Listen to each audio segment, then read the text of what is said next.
Yo, what is up guys? It is Bro, and I'm here with a first impressions video on the famous Tokyo Revengers, specifically volumes 1 through 2. This is the Spanish omnibus edition that recently came out. If you guys don't know already, it was announced by 7 Seas that it's going to come out sometime, I think in March or May of 2022. So it's also going to be in omnibus form. I believe there's going to be like a Barnes & Noble exclusive or something. I can't remember. I don't remember. But yeah, I read this volume, and what can I say? I just fell in love with this manga series so quickly, which is surprising because I was definitely in the camp of like bitter delinquent manga fans that were just kind of like, you know, just being cynical about the series because, you know, the subgenre of delinquent manga is just often overlooked. None of it ever gets localized. The extent of what we have in English is GTO. That's pretty much it. I mean, there's stuff like Cromartie High School that's like more comedy, but you know, none of that like brawl and just, you know, traditional delinquent style manga. You do get kind of bitter when you see a new gen manga that has all those elements and just seeing everybody fawn over it, and you're just like, well, you guys got to read this other stuff, right? Well,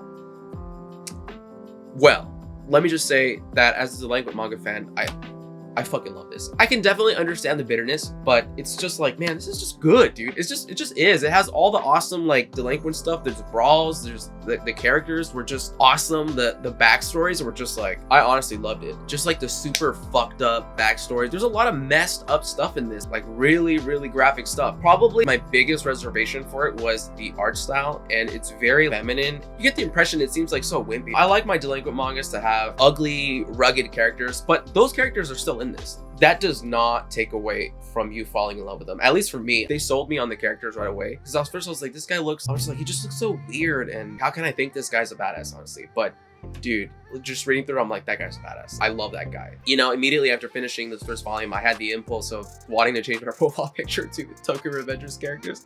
I'm slowly becoming that person, but yeah, it was just so surprising because I genuinely did not think I was gonna like it this much.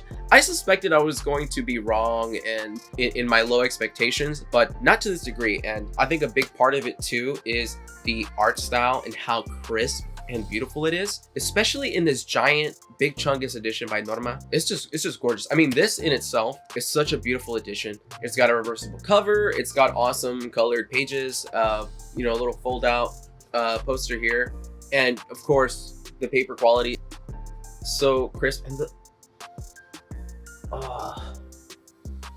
the smell, I'm sorry, this smell is like,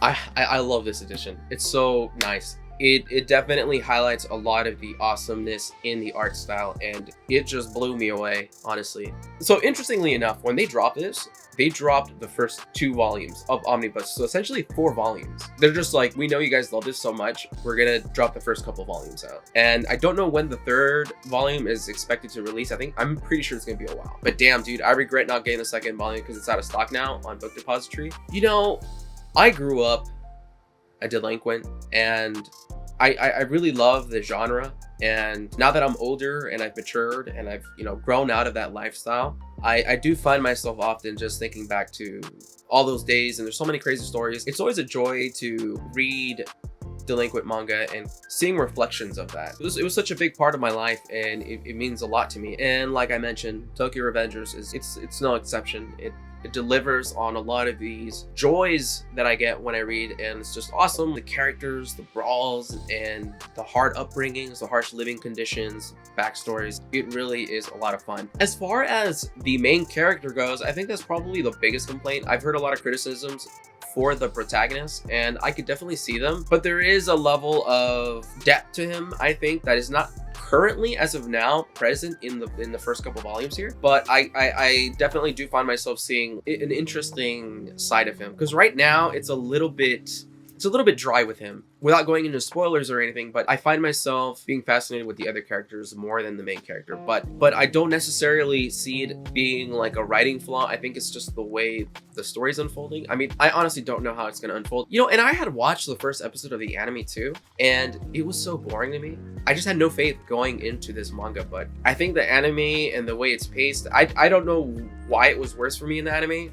I think the art style not really going through animated contributed to just me not getting into it. Reading it in manga form, that little part, it was definitely better, especially with just the incredible art style. It's amazing every single panel. It's so clean, it's so crisp, and it's so unique. I just love it, and it was such a joy to read, especially in this large format. It was incredible, and you know, I'm glad I didn't force myself to watch the rest of the episodes. I'm really glad I did, and I'm also really glad that I gave it a chance, because I can definitely see why this is so beloved and why it's constantly recommended. And I honestly can't wait for the English releases. I will be getting those as well.